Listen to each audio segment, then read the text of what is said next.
सुशीला किरण के गीत में आप सबका बहुत बहुत स्वागत करते हैं, वेलकम करते हैं और अभिनंदन करते हैं। आज आप लोगों को एक बहुत सुंदर माता रानी का पचरा गीत सुनाने जा रहे हैं।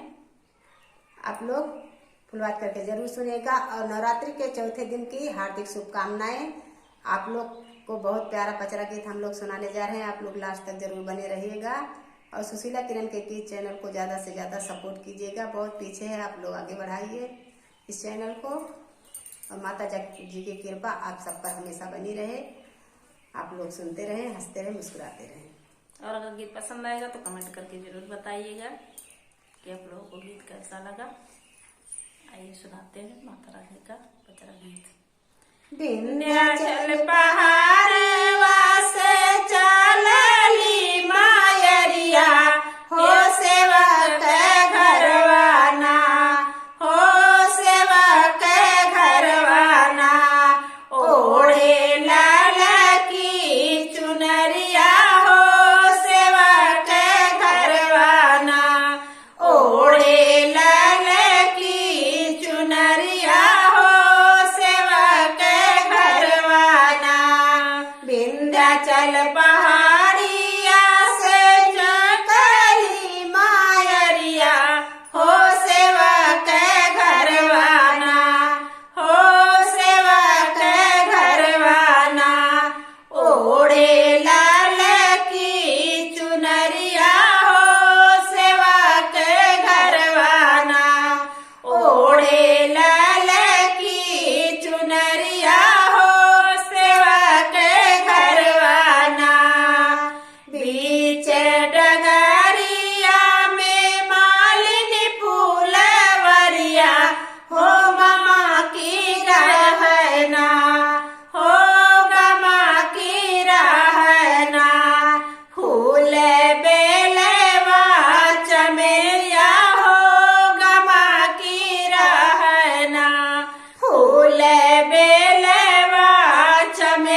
सॉरी दोस्तों।